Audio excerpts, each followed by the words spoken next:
আসসালামু আলাইকুম বন্ধুরা, দেখতে পাচ্ছেন আমার আঙ্গুর গাছগুলো কীরকম ভাবে বড় হচ্ছে। আসলে একটু ঘন করে রাখছি, এগুলো পরে সব ঠিক করব। এখন যেহেতু ছোট্ট অবস্থায় সেহেতু একটু ঘন করেই রেখে দিয়েছি, তো পরবর্তীতে ঠিক করে নিব।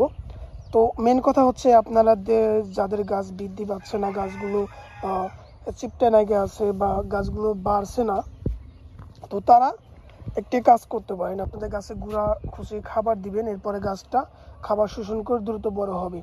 এরপরেও যদি আপনার গাছগুলো বাড়তেছে না বা কোনো সমস্যা হচ্ছে, তাহলে আপনারা একটা কাজ করতে পারেন, সেটা হচ্ছে হিউমিক অ্যাসিড। হিউমিক অ্যাসিডটা আপনারা ব্যবহার করতে পারেন।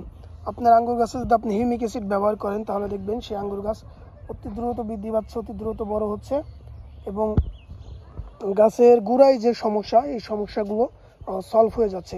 মেন কথা হচ্ছে আপনার গাছ যে বড় হবে, বাড়বে, গাছের খাবার গ্রহণ করতে হবে। তো এই জন্য গাছের খাবার গ্রহণ করার যে ক্ষমতা, সেই ক্ষমতা থাকতে হবে। তো গাছে বিভিন্ন ধরনের রাসায়নিক সার দেওয়ার পরে বা যে কোনো জিনিস দেওয়ার পরে গাছের গোড়ায় আস্তে আস্তে অনেকটা সমস্যা হয়ে যায়, মাটিগুলো নষ্ট হয়ে যায়, যেহেতু মাটিগুলো পুরাতন হয়ে যায় বা গাছের খাবার গ্রহণ করতে অনেকটা সমস্যা হয়।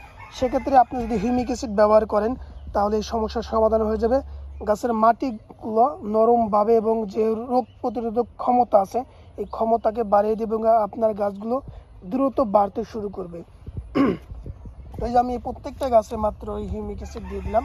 তো প্রত্যেকটা গাছের গোড়ায় 1 চামচ পরিমাণে, মানে 10 গ্রাম পরিমাণে আপনারা হিউমিক অ্যাসিড দিবেন। 10 গ্রাম পরিমাণে যদি হিউমিক অ্যাসিড দেন তাহলেই চলবে। 10 থেকে 15 গ্রাম আসলে গাছের অনুযায়ী দেওয়া হয়। আমার যে গাছটা দেখতে পাচ্ছেন, এই গাছে আমি 10 গ্রামের মতো ব্যবহার করেছি। 10 গ্রাম কিংবা 15 গ্রাম হবে, এরকম ব্যবহার করেছি। তো আপনারাও একই পরিমাণে ব্যবহার করতে পারেন। পরিমাণে ব্যবহার করে গাছে গুঁড়ায় দিয়ে দেখেন, আশা করি 15 দিন পর থেকে আপনাদের গাছের রেজাল্ট আসতে শুরু করবে। তো অবশ্যই আপনারা হিউমিক অ্যাসিডটা ব্যবহার করবেন আপনাদের গাছে। আমি বলবো 3 মাস পর পর একবার করে ব্যবহার করবেন, তাহলেই আপনার গাছ সুস্থ, সবল এবং সুন্দর থাকবে। তো এই ছিল ভিডিওটি, আশা করি বুঝতে পেরেছেন। ভিডিওটি ভালো লাগলে অবশ্যই একটু লাইক দিবেন, অবশ্যই চ্যানেলটিকে সাবস্ক্রাইব করে রাখবেন। আর ফেসবুকে দেখে থাকলে অবশ্যই ফেসবুক পেজটিকে ফলো দিয়ে রাখবেন।